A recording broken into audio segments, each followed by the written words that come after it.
Hey everyone, welcome back to another episode of the Beards and Bitcoins Crypto Podcast. It's a crypto podcast for the man's man and absolutely the women that love him. I'm joined by my co-host, BitBoy. Beautiful. Just look at that. And if you're watching the video, oh my goodness, this man doesn't have his hat on today. He is going all natural. Look at those bangs. I got a big announcement. All right. Well, seeing as how it's the beginning of the show, I think it's a perfect time for a big announcement. Let's see what you got. Big announcement. I'm leaving the podcast. Beers and Bitcoins is over, guys. That backfired on me. Right now, actually. Damn it, that backfired. Totally kidding. I'm getting rid of the hat. You guys know I've worn the hat for a long time. I'm getting rid of the hat. I'm going hair now. So you guys can expect to see all of my hairs. Oh, I can't wait to see how you're going to style it. Are you going to do your hair, or are you just going to, what you going to do? I'm going to do it. I'm going to do it so hard. Ooh. You're going to never see hair that's going to look as good as this hair. I know. You have a good head of hair, and you've been keeping it hidden under backwards baseball hats. My secret weapon, Yeah. This is my secret weapon. So this hair right here. So I had some people tell me that, I probably should stop wearing the hat because it makes me look younger. Actually, several different people told me this over the last few days, and I've decided, you know what? I'm gonna do it. I'm excited. I'm excited to go on this journey with you, and I know that your loyal fan base is. My lawyer. There's a copyright issue with the hat, so. Oh, that's good. That's actually not true. That's not true at all. No. But what do you want to talk about? Are we going to talk about crypto conferences or conferences in general? What do you want to talk about? Yeah, let's talk. Well, I want to talk about conferences because I've been at LA's Crypto Invest Summit, CIS, over the last couple of days, and there were some really interesting dynamics going on that I wanted to talk about and thought would make for some interesting content for our listeners. Because I know a lot of our listeners, either they've been to a crypto conference and maybe it met their expectations. Chances are it probably didn't. Maybe meeting people did, but the conference itself didn't. Or there's people out there that are saying like, should I go to a crypto conference? Is that something that I want to put my time and money into? And I thought that would be a good conversation today for our listeners. So I guess that's a great question because most of the crypto conferences are very expensive. So it's an investment in your time and money for sure. Yeah. But so you've been in CIS. I got to say, man, I've been pretty envious seeing all the pictures of you, Stash, Wendo, Quinn, everyone, man. Everybody. We did it big out here. I was just here. I've only been here for a little over 24 hours, actually. I flew in yesterday morning. I had to get up in Atlanta at 4 a.m., fly out at 6 a.m. I got to the conference at 9 a.m. Pacific time. I was there all day and doing interviews, had lunch with Catherine Crowley from Binance and some other folks. It was pretty cool. And then after that, there was a yacht party last night. So we went to the yacht party, hit that up. That was a lot of fun. Was that through Blockchain Beach? Blockchain Beach. Big shout out to Austin and all those guys over there. So what's up? What's up? It was fun. And that brought up some more interesting issues that I'd like to talk about the yacht party and how that ties in to the crypto conferences. What about, and if we're going to talk about conferences, we've got to talk about what happened in Malta, Pumpkin Man. Pumpkin farmer. Well, funny enough, I was hanging out with his sister, Lisa Edwards, here at CIS with Craig Wright's sister. Oh, wow. Yeah, definitely very interesting hearing her perspective on things. But that, you know what it felt like? It felt like, did you see my tweet that I made about it? Yeah. Yeah. I think I commented on it. It felt like Stone Cold was going to come running out of the curtain behind the stage because it really felt like wrestling. It really did. I mean, for people the heckling, for people to see that, I mean, like at a conference, like, man, that is just a joke of the industry. For you, I mean, like, sorry, Tone, but obviously you're a joke. But with your hair, much unlike BitBoy, you've got great hair. But I mean, to see like Craig Wright and Tone just like shouting back at each other, and then the lady in the crowd yelling the Pumpkin Man, Farmer Man, whatever. Like, that's just that's bizarre. Too. Well, apparently, somebody was digging up some stuff on her, and like I think she's been arrested for some kind of scam. Or look, this is all hearsay. I don't know. I don't even know her name, but I'm just saying that was some stuff people were digging up on Twitter, saying she had some tweets saying like to kill the Pope or something like that. So, whoa. Yeah, like crazy, So I don't know. It was very interesting. Obviously, Tone set that question up. I mean, he kind of set all that in motion there. But we all know Craig Wright's not Satoshi. I mean, we all know. Like, I don't even feel like at this point it even needs to be said. Wasn't it the day before they were sitting on a panel together and he was wearing the shirt and like they joked around, like, you know, whatever. It's Well, that. here's the thing though. I think this is what a lot of people don't. A lot of people don't get about crypto and really anything in life. This goes to anything. If you and I have a disagreement on something and we vehemently disagree with it, okay? Like let's take for instance, let's say politics is very easy because everything is so polarized in politics, okay? If I believe abortion is wrong and you believe that abortion is a woman's choice and it should be legal, whatever that is, and you know, we are at a rally. Let's say we're at a rally, like it's either an anti-abortion rally or an abortion, whatever it is, and we're on either side. Like we're going to be like probably like violent to each other. Like we see that in politics. Like people get so angry at each other about things like that. Mm-hmm. But if we didn't know that's the perspective we were coming from, and we like sat down and just started like, let's say we got sat next to each other in a plane, and we didn't know that difference between us, we'd probably get along and be just fine because everybody is just people. You know, we're all people. We all have different viewpoints on everything. And because I can sit on a stage with someone and vehemently disagree with them on something, that doesn't mean that later on I see them at a party and I'm gonna be like, that mother, I ain't gonna say nothing to him. You know, you're nice to people, you're cordial, and things like that. If it was an absolute, if people were getting hurt like by someone that was outright scamming people, which you could make that argument with Craig Wright, but Yeah. I mean, how is Craig Wright really scamming? He's kind of scamming the whole crypto community in a sense, but He's mentally scamming them. yes, yeah, I agree. He's not literally saying, you know, exit scamming or taking money from people or anything like that. He's kind of just trying to pull a ruse on the whole world. But you know, I think we just forget that. I saw those pictures and it didn't surprise me. You know, like you can be on stage and totally disagree with people, but at the end of the day, you're at a party together. You're nice to people. You take a picture or whatever. It's not a big deal to me. Not a big deal. Not a big deal. So, all right, talk to me about CIS. What's up? Yeah. Okay. So this is very interesting. There were not nearly as many people here this year as there were last year. And last year I didn't get to come, and so I FOMO'd and just sat at home watching all the pictures and all the videos and the speakers. I was like, man, that's a poppin' conference. So when they asked me to come this year, I was like, man, that's really cool. Like I'm very glad to go. And I got there to the conference and I found my booth and I was like, oh man, you know, it must be time change. It must start to like 12 or something. Like no one there. Like Wow. no, ghost town. And so then I realized, like, no, the conference is going on right now. Wow. Do you know what they were charging people to get in? I do not know because, as you guys know, I'm a big time crypto celebrity. I don't pay for anything.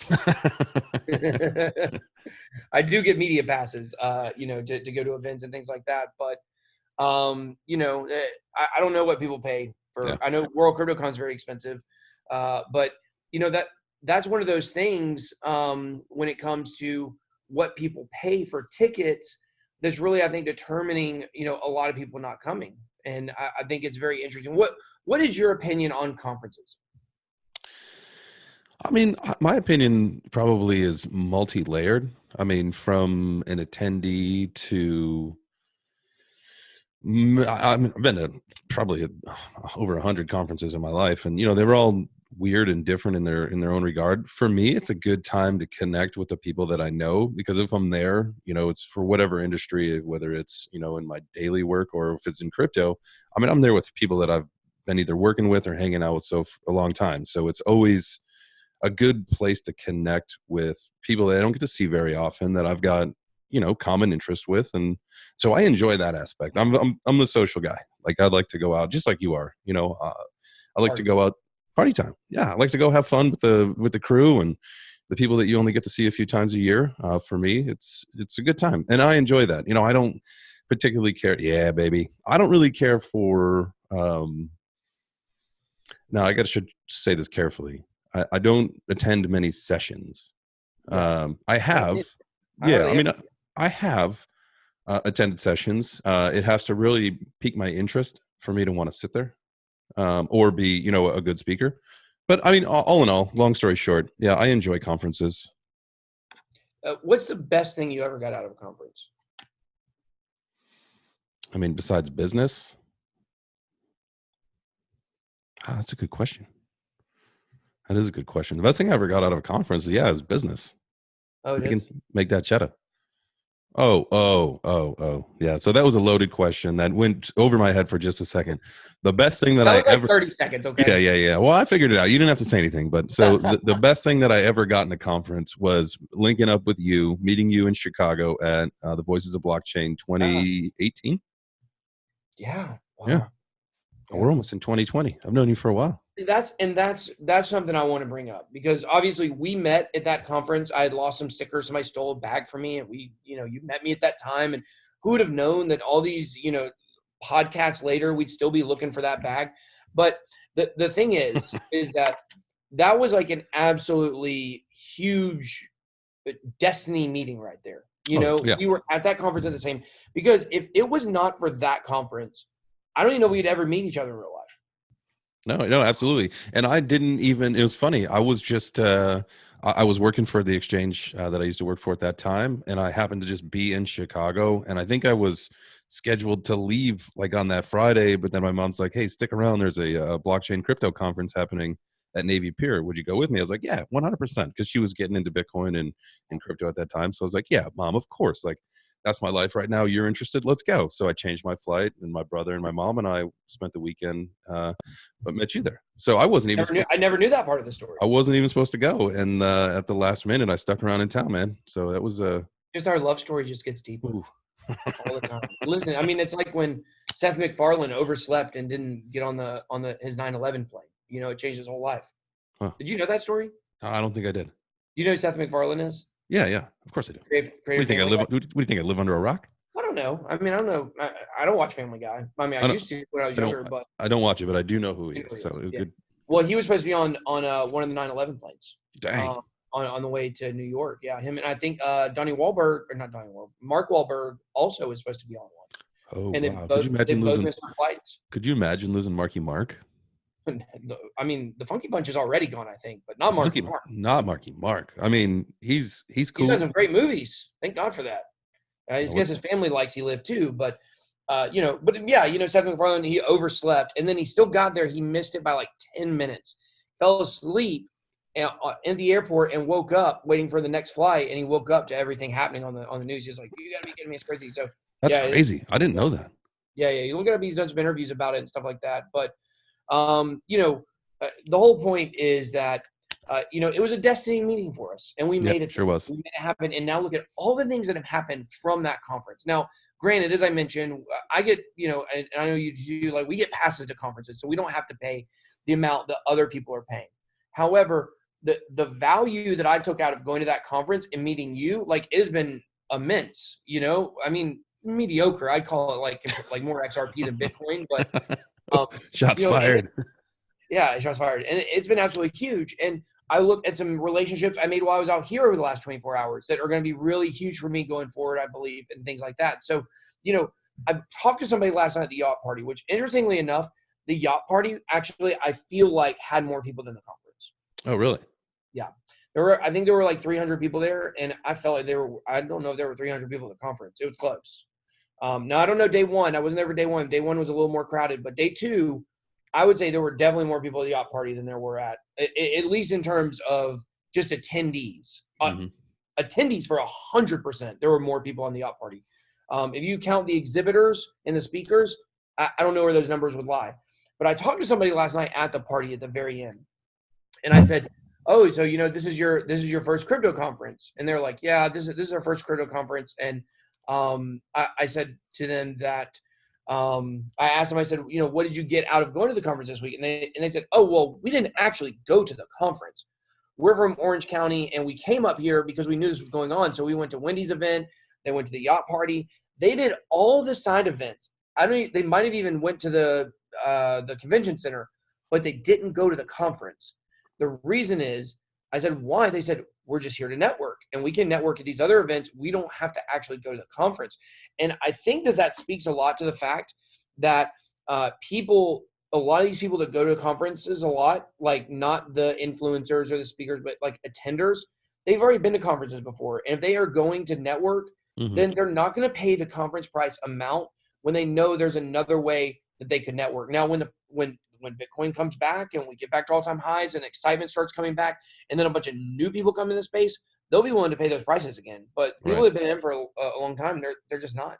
Yeah. I mean, it's, and I think it's one of those things that definitely, I mean, it sounds like it translates into, many industries, but most of your best networking is done at the hotel bar. It's not in the hall. It's not at the sessions. It's not, at the exhibitor center or anything. It is at the social events, because that's where people let loose. Yeah, let loose, let their hair down. You Oh, know, yeah. It looks so let pretty. their hair down, son. So, but I thought that was very interesting, and I think that I'm not really. I think last year there was this big idea for conferences that like attendance was down from 2017 or early 2018. Everybody knew that, and it was kind of like it was like a downer. It was like, oh man, like people just aren't excited about this anymore. Like now, like we're numb to that. I think. I think Mhm. we're numb to the fact that there's just not interest. Like it doesn't even move the meter anymore. Like, oh, there weren't as many people at the conference this year as there were last year. No one is surprised. Yeah, I think it could be, it's what are the, like you said, what are the events that surround the conference? Is that enough to get me to go? It's like World CryptoCon in Vegas. It's like, yeah, it's a great conference. Don't get me wrong, but it's a conference. But what are the events that are happening outside of the actual exhibit hall hours or the session hours? Is it going to make it worth for someone to fly in and go to Vegas for the Halloween time? Yeah, and I think that's the whole thing is being around Halloween, being in Las Vegas. That's the appeal of the conference. Yep. If this conference was in Omaha in September, literally no one would go. No. Yeah. So I am looking forward to World CryptoCon. I also got Chainwise coming up. I'm actually going to be speaking at Chainwise. So if you guys are in Cincinnati, November 8th and 9th, you guys, come see me. I'll be up on the main stage. I don't know if there's more than one stage, but I'm on the main stage. Okay. So I'm going to be talking about investing for beginners in cryptocurrency, which kind of ties into something else we got going on, which Yeah. is, yeah, tell them Which about it. is, Tell them about it. Jay. well, just recently we updated the Beards and Bitcoins website. You can find that beardsandbitcoins.com. In there is a page where you can get the 21 Bitcoin best practices. All you got to do is just give us an email address, beardsandbitcoins.com. Click on that page, and you'll get an email to you in the PDF. It'll have the 21 best practices in the Bitcoin industry. Things you got to learn. There's beginner stuff, there's intermediary, and then we'll have advanced stuff. And in the months ahead, another announcement. Maybe we already actually talked about this. I don't know, but we'll do video modules to go along with the best practices guide. So stay on the Right. lookout. Be on the lookout for that. Look out for that, son. And I think the price will be like maybe barely over $1 a module that we'll have for those. So it'd be very, very cheap for sure. So, I definitely think that, trying to bring new people in is something we're really focused on. And I think that, being able to give out these 21 best Bitcoin practices to people that are newer or intermediate, to crypto, I think is definitely going to be a good thing that I think we're going to be able to add value to our listeners. Yeah, absolutely. Absolutely. Yeah. I'm looking forward to it. It's going to be fun. It's going Yeah. to be fun. Maybe we'll be like sitting at a news desk in suits. We'll be like the Ron Burgundy man. Oh yeah, we could do that. That would be a lot of fun. Definitely a lot of fun. Also got to talk while I was here at the yacht party. Talk a good bit with Crypto Beatles. And is this my shirt here? It is. Check out this hoodie I got. You guys are watching the video. Oh. Yeah, look at that front and back Monarch. Big Oh, shout out to Monarch Token, monarchtoken.io for sponsoring the show. So where's my hoodie? gonna sit this behind me if you don't mind, real quick. Where's my hoodie? Look at this. Look at this. Oh, I have two Binance hoodies on the way. One from Real Binance and one from Binance.us. So you guys will be seeing me in a Binance hoodie soon. Cool. Don't forget about the little people. Yeah, I'm going to give you one of them. I'll give you the Binance.com. Oof. But definitely talked to Beatles a lot about Monarch last night, and there's some big stuff coming to Monarch. I talked to him about some issues that I've had with the wallet in terms of ways that we can get people to download it and use it faster, rather than having to do bad practices like screenshot your seed phrase and things like that. He said they got some big things coming to Monarch that are hopefully going to make a lot of that easier. So big shout out to Beatles and Monarch. So Cool. Definitely thank them for sponsoring the show. Awesome. Yes. Thank you, Beatles. Thank you, Monarch. And thanks for listening. Yeah, that's it, guys. That's all we got for today. We will talk to you guys next week. Catch you next time. Peace.